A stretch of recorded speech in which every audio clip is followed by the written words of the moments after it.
साहित्य लहर में आपका स्वागत है। आज आप सुनेंगे मालती जोशी जी की कहानी छीना हुआ सुख। आइए कहानी सुनते हैं। बस अब चुप भी हो जाओ, इन्होंने बेजारी से कहा। मैं तो मचल गई। क्यों चुप हो जाऊं? मेरी इतनी बड़ी चीज चली गई है। और कहा ना कि चुप हो जाओ, वे चीखे। इस बार उनके स्वर में बेजारी नहीं बल्कि आदेश था। तुम्हें तुम्हारे कंगन चाहिए ना, बनवा दूंगा, पर अब इस विषय पर घर में कोई बात नहीं होगी, समझी? इसके बाद तो चुप होना ही था, पर मैं मन ही मन देर तक भुनभुनाती रही। रात भर मुझे ठीक से नींद नहीं आई। सुबह भी मेरा मूड उखड़ा उखड़ा सा था, पर इन्होंने मनाने के लिए कोई पहल नहीं की। अपना उफनता रोष लेकर मैं मन ही मन कुड़ती रही। दुख होना तो स्वाभाविक ही था। पूरे 4 तोले के कंगन थे, पर दिन भर असहाय क्रोध से सिर धुनने के बाद शाम को मुझे आत्मज्ञान हुआ कि मैं व्यर्थ में हलकान हो रही हूँ। कोई मेरे पीहर की चीज तो है नहीं। जिनकी है जब उन्हें ही परवाह नहीं है तो मुझे क्या पड़ी है। शाम को मैं बिल्कुल नॉर्मल थी। इन्होंने समझा होगा कि बात मेरे मन से उतर गई है, पर ऐसा नहीं था। अगर ये मेरे मन में जरा भी झांक पाते तो इन्हें पता चलता कि मैं वह प्रसंग भूल नहीं सकी हूँ, बल्कि मन ही मन उसकी बार बार आवृत्ति कर रही हूँ ताकि कोई सूत्र पकड़ाई में आ सके। सुबह 10 बजे महरी का लड़का संदेश लेकर आया था कि अम्मा आज नहीं आएगी, पड़ोस में गमी हो गई है। इतना ताव आया, ये कोई तरीका है कहलवाने का? अब इस समय आदमी खाना बनाए कि बैठकर बर्तन साफ करे? सिंक में बर्तनों का ढेर लगा था, उसे देखकर ही मेरा दिल बैठने लगा। वैसे बुआ जी तो संदेश आते ही कमर में पल्लू खोसकर तैयार हो गई थी, पर मेरे रहते वे बर्तन रगड़े यह अच्छा नहीं लगता। मैंने कहा, बुआ जी आप रसोई देख लीजिए, ये तो मैं निपटा लूंगी। डिब्बे में से विम निकालते समय कंगनों की ओर ध्यान गया। कल रात मिश्रा जी के यहाँ रिसेप्शन में गई थी। लौटकर सारी चीजें तो उतार दी थी, पर कंगन खोलते समय आलस आ गया। दोनों और एक एक दर्जन कांच की चूड़ियां पड़ी हुई थी। फिर वैसे ही सो गई। हाथ पोंछकर मैं स्टोर में गई। दोनों हाथों की सामने वाली चूड़ियां एक एक कर उतारी, फिर कंगन खोले।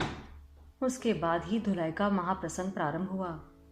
बर्तन कपड़े निपटाते हुए पूरे 2 घंटे लग गए। काम से फारिग होकर मैंने दोबारा हाथ मुंह धोया और साड़ी बदलने कमरे में चली गई। एकदम लथपथ हो रही थी। सहसा हाथों पर नजर पड़ी और मुझे कंगन की याद आई। साड़ी किसी तरह लपेटकर मैं भागी भागी स्टोर में आई। वहां एक परात में हरी, लाल और सुनहरी चूड़ियां विराजमान थी, पर कंगन नदारद थे। बुआ जी, मैं चीखी। क्या हुआ बेटे? वे पूजा घर से दौड़ी आई। बुआ जी मेरे कंगन कहाँ गए? कौन से कंगन बेटा? सोने के कंगन, अभी अभी तो यहीं उतारे थे। कांच की चूड़ियां पड़ी है, पर कंगन गायब है। ठीक से देख लो बेटा, मैं तो बस कुकर चढ़ाकर जाग के लिए बैठी गई थी। मुझे तो रोना आ गया। बदहवासी के आलम में मैंने पूरा स्टोर छान मारा। शेल्फ के कागज बदल दिए, डिब्बों के ढक्कन खोल खोल कर देख लिए, अलमारियां आगे पीछे सरका कर तसल्ली कर ली। वॉश बेसिन पर, नल की टोटियों पर, हर कहीं देख डाला, पर कंगन नहीं मिले तो नहीं मिले। अब क्या होगा बुआ जी, ये मुझे खा ही जाएंगे। उसे एकाएक सब कुछ बताने की जरूरत नहीं है, थका मांदा आता है बेचारा। बुआ जी की बात मानकर मैंने इनसे कुछ नहीं कहा, पर शक्ल पर तो 12 बजे हुए थे। ये बोले, बात क्या है? बड़ी सुस्त लग रही हो। घर से कोई चिट्ठी आई है क्या? जवाब बुआ जी ने दिया, बात कुछ नहीं बेटा, कंगन कहीं रखकर भूल गई है, इसी से परेशान है। कहती भंडार घर में परात में रखे थे। भला बताओ, यह भी कोई जगह है रखने की? फिर ये इतनी बड़ी बड़ी अलमारियां किस लिए है? मुझे बहुत बुरा लगा। कहा तो मुझे बरस रही थी, और अब खुद इनके आते ही शुरू हो गई, वह भी किस अंदाज से, जैसे कि मुझे एकदम फुहड़ और बॉडम साबित करके ही मानेगी। थोड़ी देर को मुझे अपनी चीज खोने का दुख भूल गया। अपमान का कांटा ही दिन भर सालता रहा। उसी आवेश में रात को मैंने इनसे वह बात कह दी थी जिसकी ऐसे शायद हिम्मत नहीं पड़ती। आखिर तुम कहना क्या चाहती हो? यही कि जब घर में हम दोनों के सिवाय कोई तीसरा नहीं था तो चीज गई कहाँ? उसे आसमान खा गया या धरती निकल गई?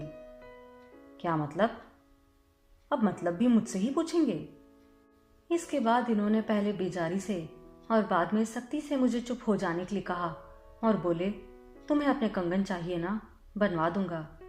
बात वहीं समाप्त हो गई, पर घर का वातावरण पहले का सा नहीं रहा। मैं भी अनमनी हो गई। फिर बुआ जी भी पहले जैसी खुलकर हंस बोल नहीं रही थी। 4-5 दिन बाद उन्होंने एकाएक प्रस्ताव रख दिया, मुन्ना, बहुरानी अब तो 2-3 महीने यहीं रहेगी ना? सोच रही थी थोड़ा बिन्नी के यहाँ हुआ हो। एकाएक बिन्नी की याद कैसे आई?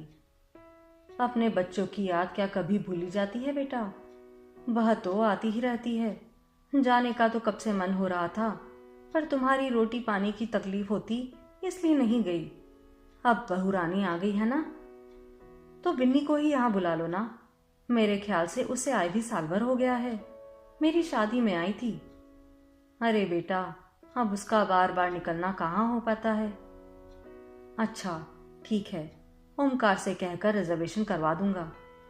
उस समय तो उन्होंने बुआ जी को आश्वस्त कर दिया, पर रात में ही मुझसे पूछ बैठे, ये बुआ जी ने एकाएक जाने का प्रोग्राम क्यों बना लिया?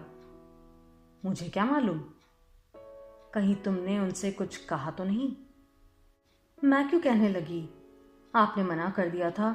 उस दिन से उस चीज का नाम तक नहीं लिया है मैंने। और आप इतना परेशान क्यों हो रहे हैं? क्या कभी कोई अपने बच्चों के यहाँ जाता नहीं है?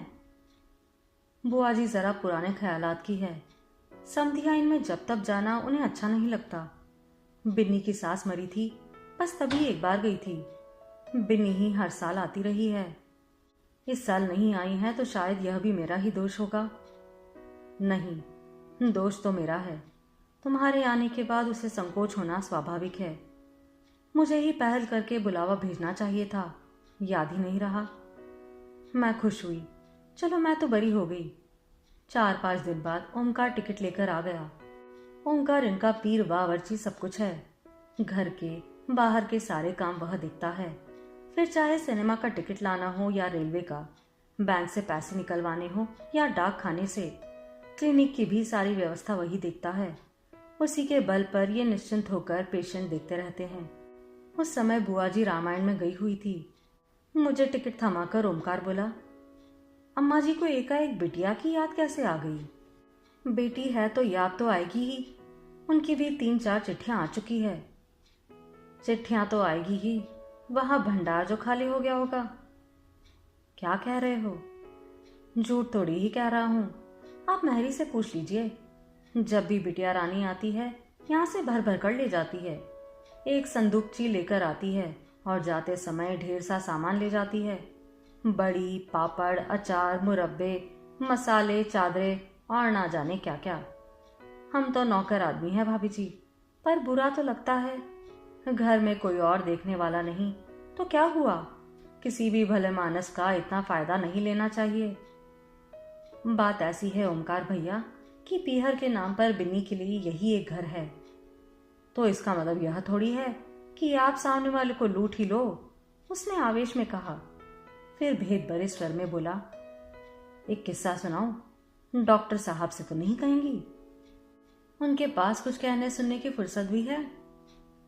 आप राखी पर गई हुई थी ना, तब की बात है। एक दिन मैं किसी काम से डाकघर गया था तो क्या देखता हूँ, बुआ जी बरामदे में किसी से मनी ऑर्डर लिखवा रही है। मुझे देखते ही बुरी तरह झेप गई। बोली, बिन्नों को जरूरत पड़ गई है इसलिए भेज रही हूँ। मुझे तो उन्होंने फॉर्म भी देखने नहीं दिया, पर मैंने लपक कर रसीद पढ़ ली। पूरे 500 रुपए थे। अब बताइए इनके पास इतने रुपए कहाँ से आए? दोनों जहान में इनका सिवाय डॉक्टर साहब के कोई नहीं है। अगर रुपए उन्होंने दिए होते तो क्या बुआ जी को डाक खाने भेजते? तुमने इन्हें बताया तो होगा। बताया था। फौरन बात गड़कर बोले, अरे भाई, वो राखी पर भेजना भूल गया था ना, आज ही उन्हें पैसे देकर आया था। 500 रुपए राखी बंधाई के भेज रहे थे। अब आप ही देख लो, इतना बड़ा झूठ कोई पचा सकता है? और बुआ जी को यूं धक्के खाने के लिए वे पोस्ट ऑफिस भेजेंगे? फिर मैं यहाँ किस काम के लिए हूँ? मेरी तो कुछ समझ में नहीं आ रहा है। समझना कुछ नहीं है भाभी जी, बस जरा चौकस रहने की जरूरत है। ओंकार मेरे मन में संदेह के बीज बोकर चला गया। मैं बेचैन हो उठी। मुझे लगा जैसे अपना पूरा घर मैंने चोरों के लिए खुला छोड़ दिया है। कौन सी चीज कहाँ समेट कर रखूं समझ में नहीं आ रहा था। बुआ जी का रिजर्वेशन 4 दिन के बाद का था। मैं अतिरिक्त रूप से सतर्क हो उठी। यहाँ वहां पैसे रखकर भूल जाने की अपनी आदत को मैंने सख्ती से लगाम दी। नहाते समय या घूमने जाते समय अपने कमरे को ताला डालना शायद अशोभन लगता, इसलिए अलमारियों को मैं ठोक बजाकर बंद करने लगी। मेरी ड्रेसिंग टेबल पर लिपस्टिक और नेल पॉलिश के दर्जनों शेड्स थे। दराज में बीसियों प्रकार की बिंदियां, टॉप, स्कार्ट, ईयर क्लिप्स थी। उन सबको उठाकर रखना तो संभव नहीं था, पर मैं उन्हें इस क्रम में रखने लगी कि जरा भी फर्क होने से मुझे पता लग सकता था। धोबी के कपड़ों की गिनती तो मैंने कभी इतनी मुस्तैदी से नहीं की, पर घर में रखी साड़ियों को मैंने बार बार गिनना शुरू किया। जिस काम की आदत ना हो वह बड़ा मुश्किल लगता है। 2 ही दिन में हाफ उठी मैं। सोचा कि अपनी बेफिक्र जिंदगी के बदले यह क्या बवाल पाल लिया है। हटाओ भी, जो भी अपनी तकदीर में होगा होकर रहेगा। बाकी जिसे जो लेना है ले जाए, पर यह रात दिन की चौकीदारी मुझसे नहीं होगी। एक दिन ये ढेर सारा सामान ले आए। बिन्नी के लिए साड़ी, उनके ससुर जी के लिए धोती कुर्ता, बच्चों के लिए कपड़े, जमाई राजा के लिए सफारी पीस, फल, मिठाइयाँ और भी न जाने क्या क्या। बुआ जी प्रसन्न हो गई। इन्हें आशीष देते हुए बोली, बेटा इतना सब तू ले तो आता है, पर मैं रखूंगी कहाँ। मैं अपनी अटैची ला दूं बुआ जी, काफी बड़ी है। मैंने कहा, ना बिटिया, अब अटैची ले जाती हुई मैं क्या अच्छी लगूंगी। तू तो मुझे एक झोला दे दे, ये फल फूल उसी में डाल दूंगी। मैं दौड़ कर एक एयर बैग ले आई। बुआ जी, इसमें मैंने आपके ओढ़ने बिछाने के लिए 2 चादरें रख दी हैं, ताकि रास्ते में पेटी ना खोलनी पड़े। और फुटकर सामान जो भी दे दीजिए, ताकि कपड़े ठीक से आ जाएं। कपड़े तो मैंने रख लिए हैं। आ गए क्या? आराम से। अरे सामान ही क्या है, वही गिनती की 4 साड़ियां बस। मुझे बड़ा अजीब सा लगा। अभी 2 मिनट पहले कह रही थी इतना सामान कहाँ रखूंगी, और अब इतनी सी देर में उन्होंने जमा भी लिया। अच्छा बुआ जी, आप रास्ते में क्या खाएंगी? पूड़ी और सूखी आलू तल दूं? थोड़ी सी मठियाँ भी बना दूंगी। आप स्टेशन की चाय लेती हैं क्या? नहीं तो थर्मस में डाल दूंगी। खाने पीने का सामान तो अलग डोलची में ही रखना ठीक होगा। कई बार पानी की बोतल छलकने का डर लगा रहता है। बड़ी देर बाद मुझे ख्याल आया कि मैं अकेली ही बोली जा रही हूँ। वे सिर्फ हाँ हूँ मैं जवाब दे रही है। मैंने लक्ष्य किया कि मेरी उपस्थिति उन पर भारी पड़ रही है। एक बात और बड़ी अजीब थी। मैं जब तक कमरे में रही, वे जैसे संदूक पर कुंटी मारे बैठी रही, जैसे उन्हें डर हो कि मैं कोई चीज झपट्टा मार कर उठा लूंगी। अच्छा बुआ जी, आप अपनी तैयारी कीजिए, मैं भी जरा रसोई में देख लूं। मैं उठी और कमरे से बाहर आ गई, पर कहीं गई नहीं। सांस रोककर वहीं खड़ी रही। बुआ जी ने इधर उधर देखकर धीरे से संदूक खोला, नए कपड़ों को ठीक से तहाया और फिर बंद करके ताला डाल दिया। घुटनों पर हाथ देकर उठी और चाबी। हाँ, मेरा अवचेतन शायद इसी क्षण की प्रतीक्षा में था। चाबी उन्होंने दीवार पर लगे सीताराम के कैलेंडर के पीछे टांग दी। पता नहीं क्यों मुझे यह सारा घटनाक्रम किसी रहस्यमय कथा की तरह लग रहा था। ऐसे रहस्यों का पर्दाफाश करने में मुझे बड़ा मजा आता था। बचपन में तो ऐसी शरारतें बहुत की थी। जो चीज जितनी ज्यादा छुपा कर रखी जाती, उसे मैं खोज लेती थी और किसी को पता भी नहीं चलता था। फिर चाहे वह मेहमानों के लिए बनी मिठाई हो, पापा के मसाले वाले पान हो, जीजा जी की चिट्ठियां हो, या भैया की दराज में रखे जासूसी उपन्यास, मुझसे कोई चीज बच नहीं पाती थी। दीदी और भैया अक्सर गुर्राते थे। पापा का गुस्सा भी बहुत जालिम था, पर माँ हमेशा मुझे अपने आंचल में छुपा लेती थी। सबसे छोटी होने के कारण मैं उनकी बहुत लाडली थी।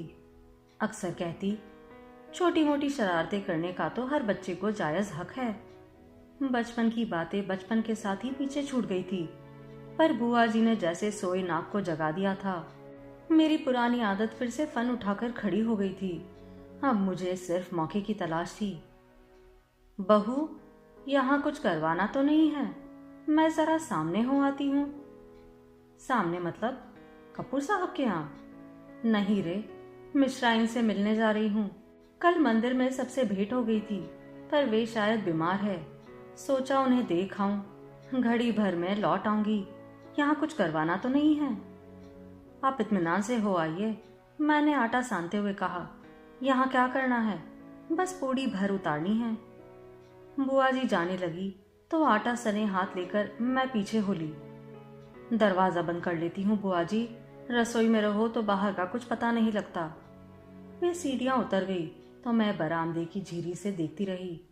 सामने वाले मिश्रा जी की बहू ने दरवाजा खोलकर उन्हें अंदर ले लिया तो मैं बेफिक्र हो गई। अब पूरे 1 घंटे की लाइन क्लियर थी, क्योंकि मिश्राइन चाची कितनी भी बीमार क्यों ना हो, 1 घंटे से पहले बुआ जी को उठने नहीं देगी। मैंने दरवाजा अच्छी तरह बंद किया, नल पर हाथ धोए और पूजा घर में दाखिल हुई। धड़कते दिल से कैलेंडर उठाकर देखा, चाबी अपनी जगह पर मौजूद थी। बुआ जी को जरा भी आशंका होती कि उनके घर में ही सेंध लगने वाली है तो शायद वे चाबी जरा जतन से रखती। चाबी पा लेने के बाद मैंने पलंग के नीचे हाथ डालकर पेटी धीरे से खिसका ली। उस सन्नाटे में उतनी सी आवाज भी इतनी भारी लग रही थी कि मैं डर ही गई। फिर मैंने धीरे से ताला खोलकर ढक्कन उठाया। ऊपर कल वाले नए कपड़े तहाकर रखे हुए थे। उसके नीचे बुआ जी की गिनी चुनी साड़ियां थी। उसके नीचे, हाँ, उसके नीचे रहस्यमय भंडार था। नहाने के आधा दर्जन साबुन, 4 कंघे, सुगंधित तेल की 2 सीलबंद शीशियां, 4-5 नैपकिन। ये सारा सामान शायद मेरी शादी में मेहमानों के लिए आया होगा। बुआ जी ने तभी उठाकर रख लिया होगा, पर इतने लोगों के बीच बिन्नी को दे नहीं पाई होंगी। उनके रंग बिरंगे 4-5 गोले थे। इस साल मैंने खूब बुनाई की थी। बची हुई ऊन कहाँ रख देती थी याद ही नहीं आ रहा था। काजू का एक पैकेट था। इनके एक पुराने पेशेंट छुट्टियों में मैंगलोर गए थे। लौटते हुए काजुओं की सौगात लाए थे। यह उन्हीं में से एक था। मीठी सुपारियों के 2 पैकेट थे। मेरे इस शौक को माँ पापा अच्छी तरह जानते थे, इसलिए इंदौर से जब भी कोई आता तरह तरह की सुपारी आ जाती है।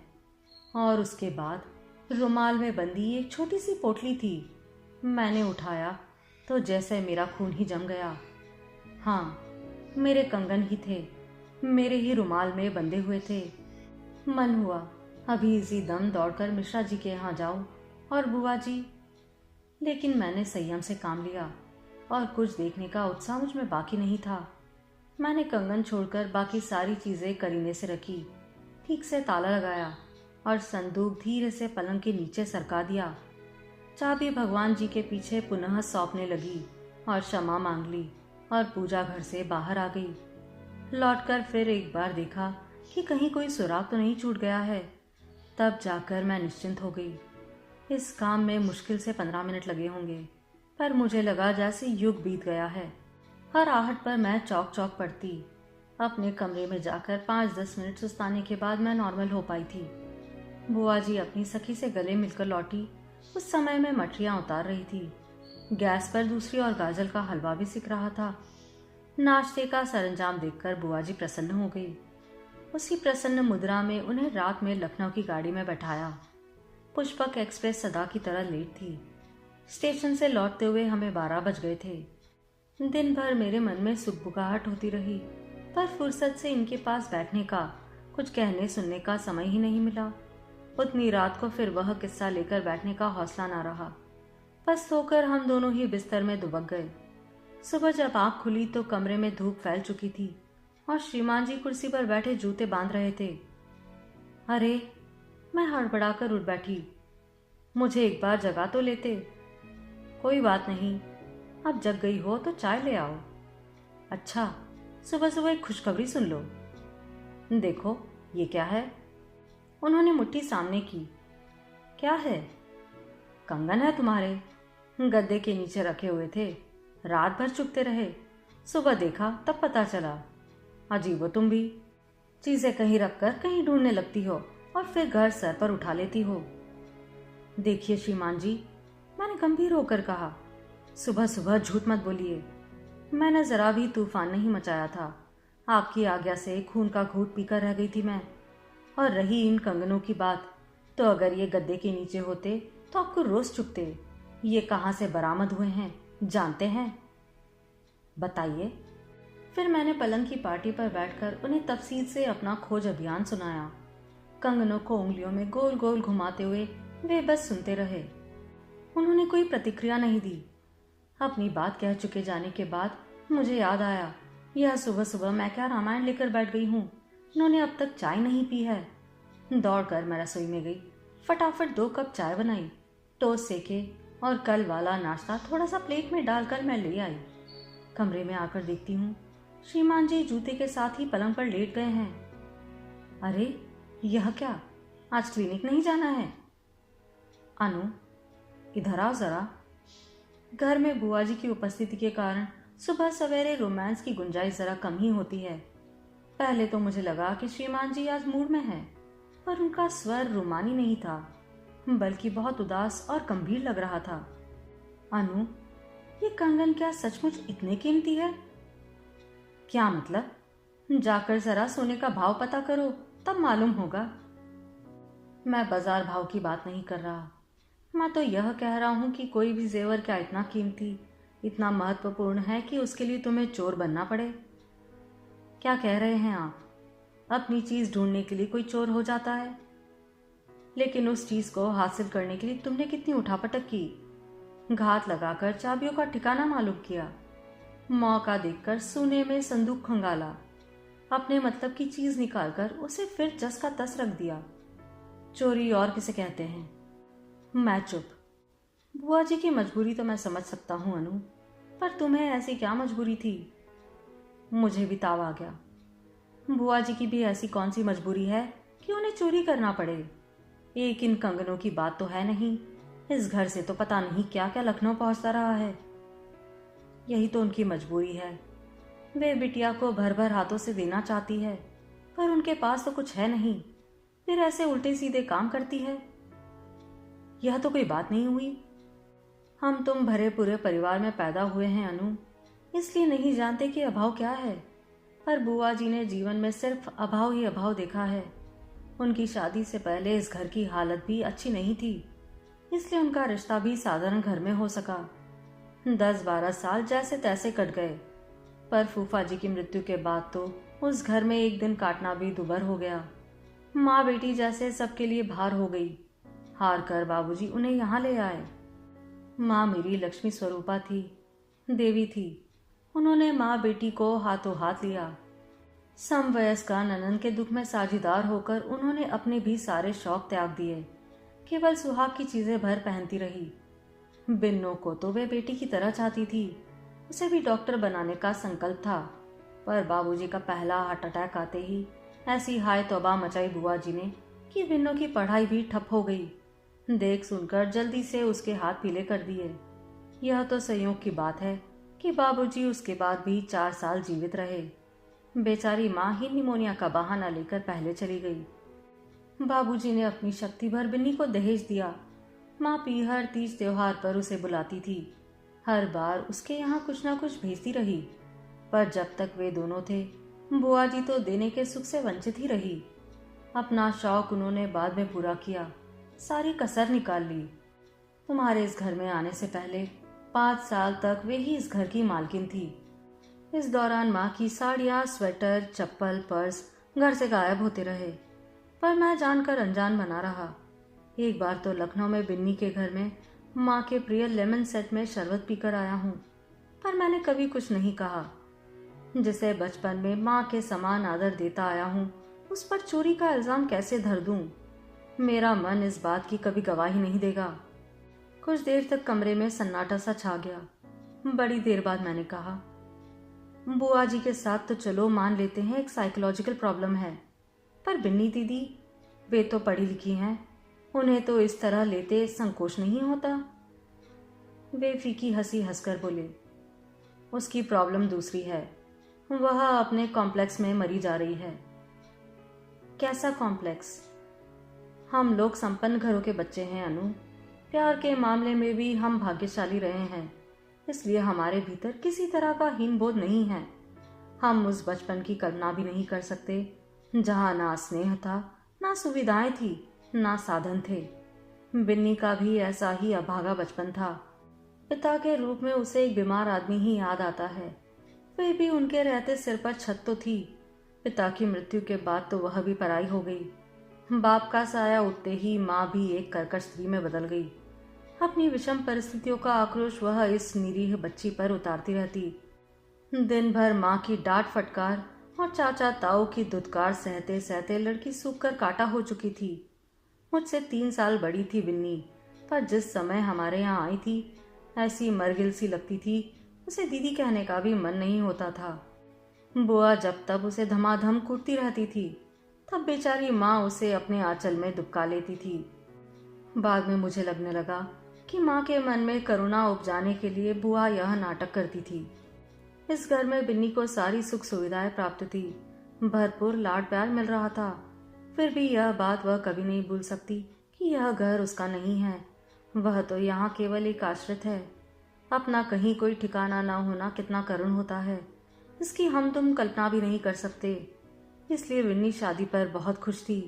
बार बार मुझे सुनाकर कहती, छोटा सा ही सही वह मेरा अपना घर होगा। पढ़ाई छूट जाने का दुख भी इस खुशी के सामने छोटा पड़ गया था।